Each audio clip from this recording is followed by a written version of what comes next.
Okay, this next problem is 6.3, problem 3, because problem 2 is very similar to problem 1, and I think you should be able to figure out how they got that far on that one.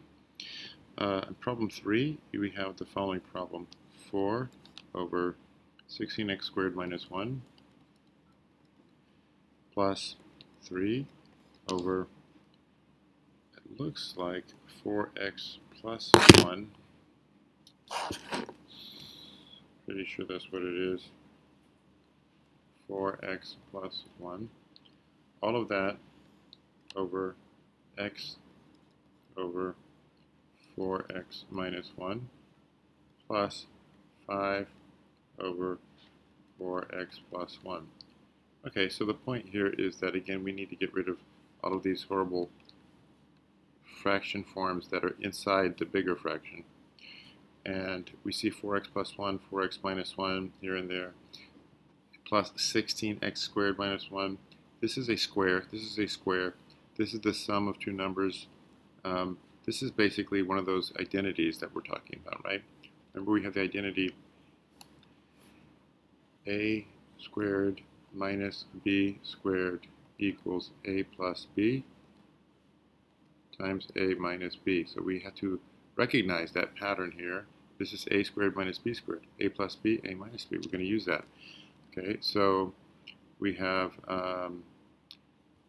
first of all, probably want to go ahead and factor this into the form a plus b, a minus b. Okay, so what I'm going to do is I'm going to cross this out, and I already know that instead of that we can write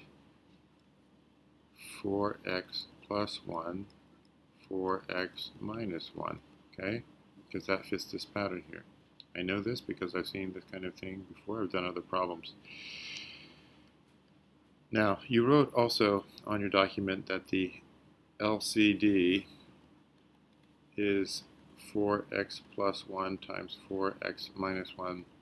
I guess maybe it is. I'm not sure what exactly you mean by that, but yes, that is the factor form that we're looking at, that we're going to use here, because what we're going to do here is multiply the top and bottom of each one of these fractions by the missing part so that it looks just like this. For example, 4x plus 1, well, we can multiply the top and bottom of this by 4x minus 1. Okay, and that will allow us to cancel the, no, we're not going to cancel anything yet, okay? Now, so I guess what you meant to say is that we're going to make a least common denominator that looks like this. Okay, so now we could add these two fractions together on the top. Okay, so we now have 4 plus, because we have a common denominator, you see? These are a common denominator. 4 plus 3 times 4x minus 1.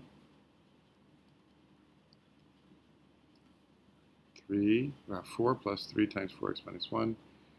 All of that is still over 4x plus 1, 4x minus 1.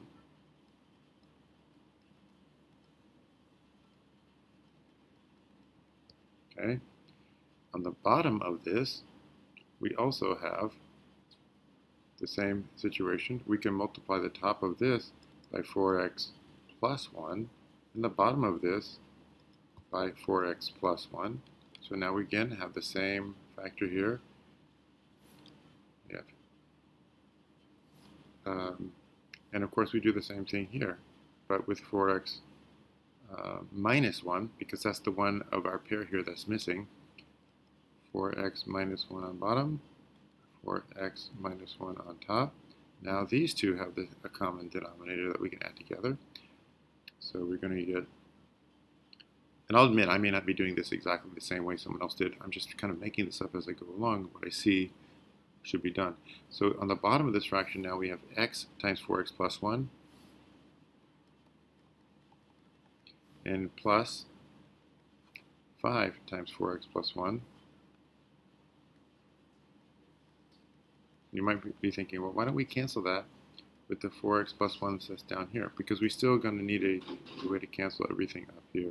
You'll see that in a minute. So on the bottom we have 4x minus 1 times 4x plus 1. Okay?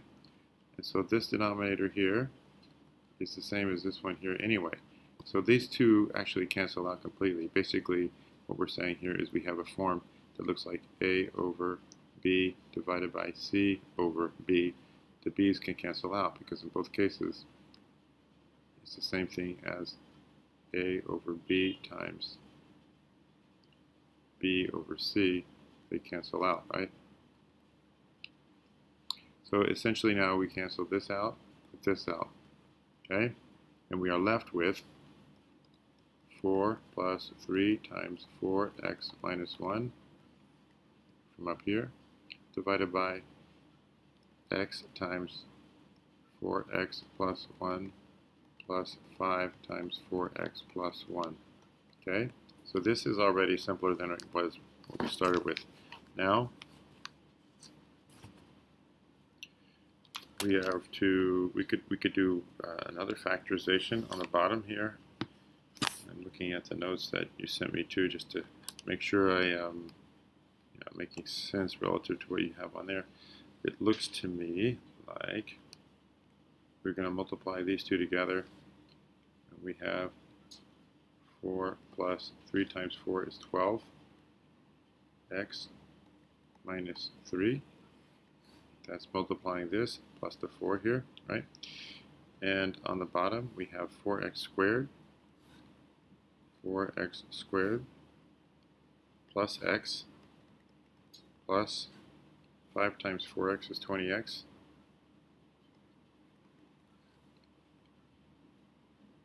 plus 5 times 1 is 5.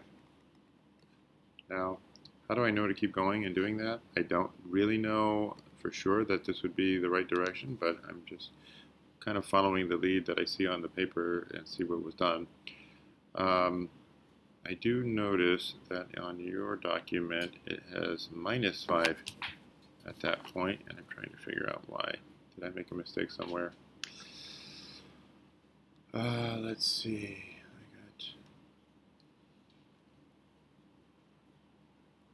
Because yours has minus 5 here. 4 plus 12x minus 3 on the top. X times 4x plus 1. I got that from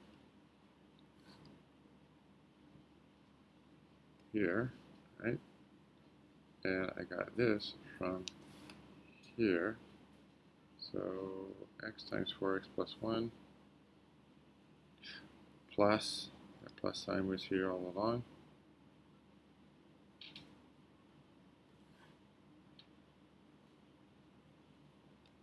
I make sure I did make a mistake somewhere. So starting all over, here's the original big fraction, right? The bottom side. This part I understand. X times 4x plus 1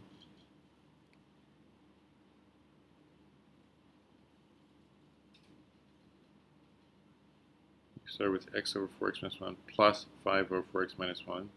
That's definitely going to be a plus sign here. Okay. And yeah, I can't figure out why there's a minus in your answer.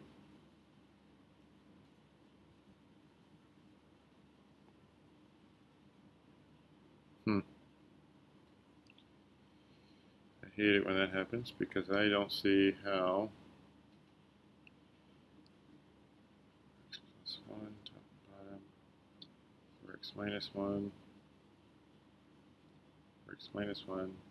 Ooh, that's why. Oopsie daisy. That was a minus sign right there.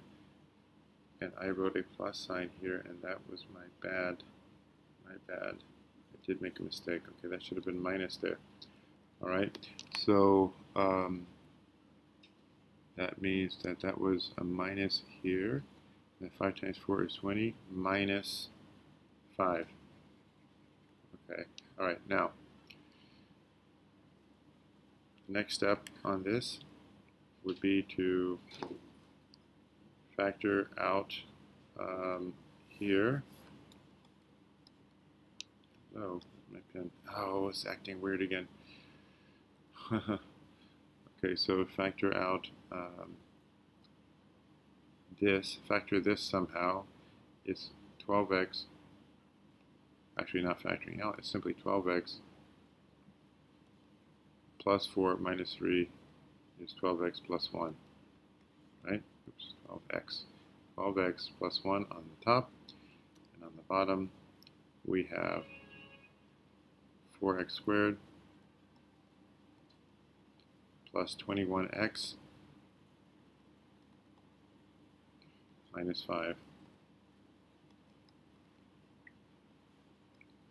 Okay, this is not supposed to be there, sorry about that.